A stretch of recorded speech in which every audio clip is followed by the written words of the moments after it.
Hello, and welcome. Welcome once again to the Secrets of the High Demand Coach podcast. And here with us today is yet another high demand coach, and the one and only Isabelle Fortin, whose journey began in the Royal Canadian Air Force. And over the next decade, she developed her communication and critical leadership skills by attending the prestigious Royal Canadian Leadership School. With over 3 decades of combined military and business leadership experience, she assists CEOs and HR leaders to enhance communication, culture, retention, and profitability. Her approach is customized for each client, empowering them to go against the ordinary. Additionally, she hosts the Human Leader livestream and features tried and tested leaders who are willing to share their journeys. She's here with us today. Isabelle, I'm so excited to have you on the show. I'm dying to dive into what you call human-centered leadership. So, welcome to the show. Right out of the gate here, what is human-centered leadership, and how does it differ from ordinary leadership? Well, first of all, thank you very much for having me. I'm thrilled to be here. And to answer your question, what differs a human-centered leader to an ordinary leader? Well, it's what they focus on. A human-centered leader centers all of their focus on humans, and what I would call a normal or ordinary leader focuses more on getting stuff done. And that's the main focus, is where do you focus your attention on? Yeah. So a lot of times that this human-centered approach, especially when things are crazy, it feels like a nice to have, not a have to have. And Mhm. and, and so what would you say to that? You've got the leader, their world feels like it's on fire every day from the moment they get there to the moment they leave. They have to get a whole bunch of stuff done. How do they have time for a human-centered approach? Well, if it hasn't begun like that, if an organization just grew too fast or didn't implement having human-centered leadership to begin with, yeah, there's gonna be a little bit of a period where it's, grace under fire, Mhm. because there are, moments in time when command and control is absolutely necessary. The building's on fire, it's not time to ask everybody how they feel about it. It's time to get the hell out of the building, and somebody needs to tell people, you do this, you do that, and you get the hell out. But if you truly want the most out of your employees and your team members, and you want to increase your profitability, and I mean, come on, we're in business to make money. Let's not pretend it's not a fact. Well, then there's going to be a little bit of a transition period, but it is a necessary transition period, Yeah. because command and control does not work. And I Mm. would add to your question, if everything is on fire all the time, you have a bigger problem. Right. You know, So sometimes something's amiss. Either you're missing personnel or the structure doesn't work properly. yeah. There's so many, but I want to go. Well, like I'm like dying to go there. Okay, so give me 1 second first, though.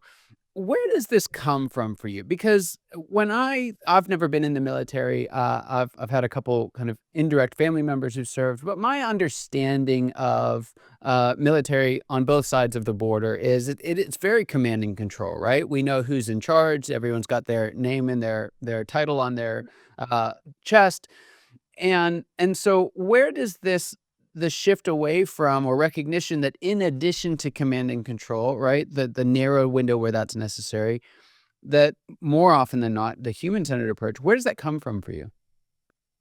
Oh, okay. I'm going to try to, because this is a brief podcast, I'm going to try to make this answer short. Although in the military, at least in my experience, command and control seems to be the way that it works, it actually isn't. And I'll Mhm. explain. It's because in the military, the mission comes first. So if newbie just arrived in the squadron and he or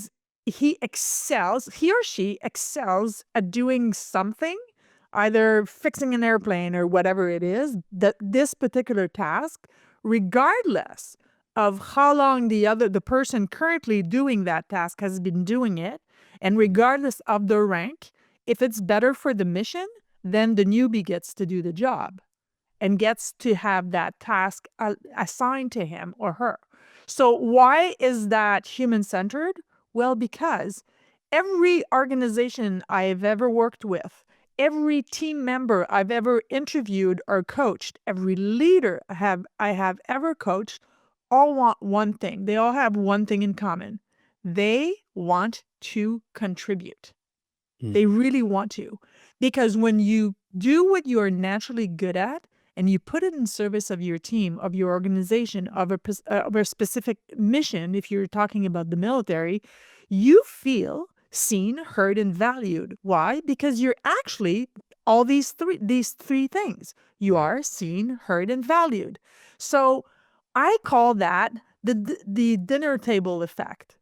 When you're going to work and you know the special thing that you bring to the table that nobody else on your team does or Mm. contributes, what does that do to your dinner table?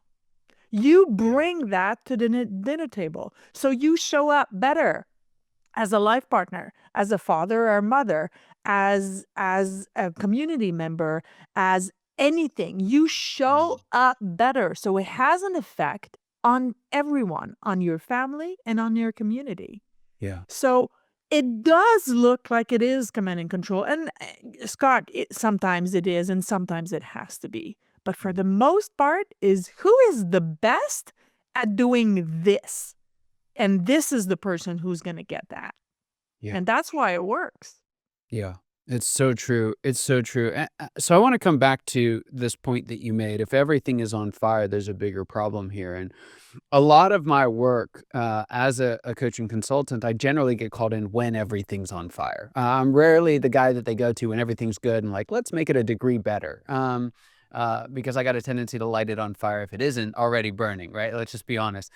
So I get called into this a lot, and the real tragedy I see coming in is that a lot of people have tried a lot of things, a lot of good things, and they just don't seem to work.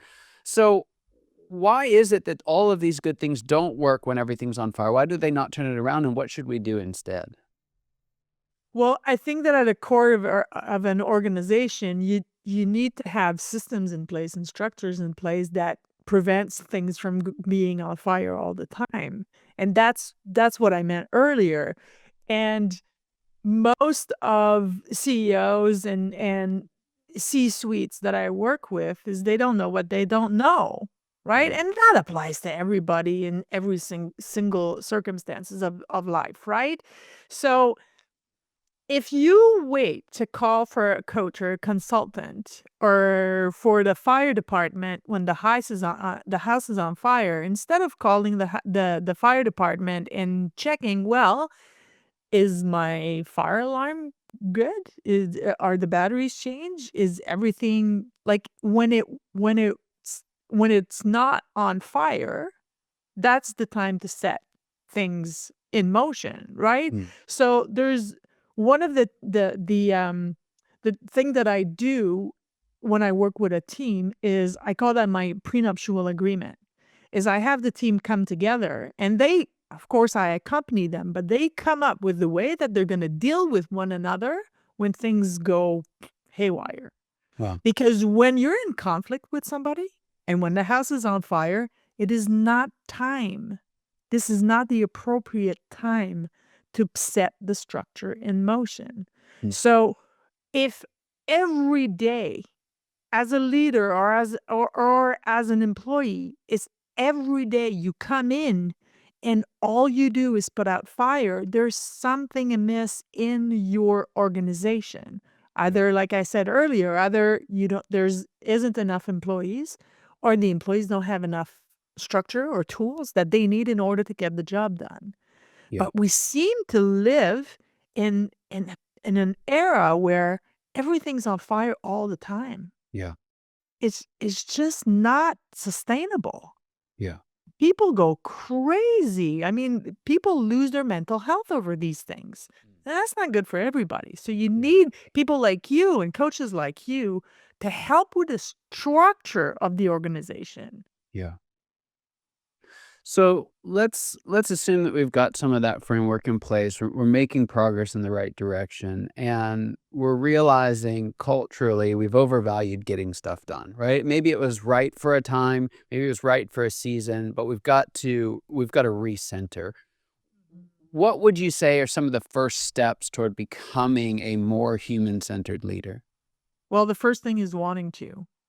And the second thing is being humble enough to look at our flaws and being humble enough to actually listen to our direct reports to know what we are doing wrong or what our blind spots are. Yeah. And that takes an insane amount of humility. You Mm. know, Scott, command and control has been in place for so long because it's easier on the leaders, not because it's easier on the employees. Yeah. It's just the leader just gets the nice the corner office and they get stuff done. But now, the generations following mine, I believe I'm a little older than you, the generations following mine that saw their parents break their backs for a company that fired him after 30 years without a Yeah. pension plan or without anything, they're going, no, I want more out of life. And I Yeah. want more out of the company that I work for. Mm. I think it was McKinsey that published a survey that said new employees, like just hired employees, start looking for another job within 3 days. So that means they start working, and if the company culture isn't aligned with who they are and their own value, they Mm. leave. That's extremely costly. Wow. That's extremely costly. Yeah. So, how do you become a servant leader or a human-centered leader? Well, first of all, you need to want to, and then you need to get at, where are your blind spots and be willing to listen to your direct reports. Yeah. And that's when It's I so come true. Yeah, I love that. Um, Extending it from there, because it's one thing to be a human-centered leader, it's another thing to lead a human-centered organization, right? And Yes. and it can't be done without you, but it can't be done by just you. Mm. And so, what are some things that you found most help a human-centered CEO founder to then get that deeper into the organization to propagate it through the ranks of leadership? Well, it does have to start by the CEOs. That's a given, but and it has to be more than just a logo and a slogan. It has to be deeply rooted in their everyday life. There was something that happened here with a coffee company. It's something at a smaller scale, but something that looks like a Starbucks. And they have franchise, and one of the franchise owner said something extremely racist publicly. And within 1 hour, the CEO of Second Cup Coffee said, we legally had taken steps to dissociate this person, defranchise this person from our organization because this is not what we prone. So this is a human-centered leader Mm. because the moment they saw something wrong, they Yeah. fixed it and they did something about it instead of saying, well, it's a good old boys club or Yeah. whatever. So that's how human-centeredly CEOs applies it. It has to be more than just a slogan. It has to Yeah. be followed by true and actionable things Yeah. and consequences. If you fall out of line, then sorry, Yeah. you're just not part of us anymore. It's a powerful story too, because human-centered leadership, as I understand it from this conversation, is not soft, right? It's not that we're taking it easy. It's not that we're being lax. In fact, No. I would say it's much harder in the sense that you're stepping into that messy relational space, right? And Yeah. you're stepping into a much greater degree of ambiguity, right? Because it's more Yes. complex dealing with people than with just systems and processes that you can control. And so Absolutely. for folks that are listening out there, it's not soft, it's not easy, right? And in fact, it's one of the harder things to do as a leader. But I think that it creates a tremendous amount of nobility, right? Both for you and for the people that you're working with. Would you agree? Yeah, absolutely. And it is hard because your direct reports don't answer to you, you answer to them.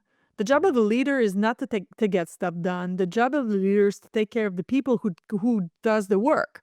So it is much harder on the leaders to be human-centered.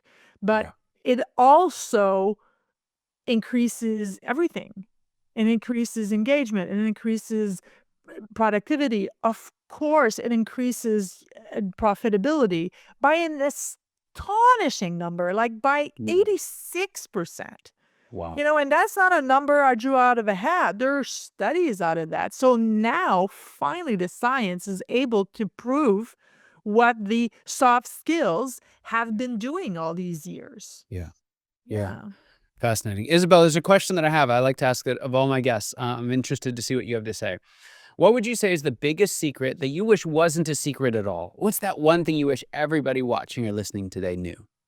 It's what I just said. You're the leader, you work for your people and not the other way around. Yeah. It is as simple as that. Your job is to take care of the people, and they will take care of your business, and they will do the job.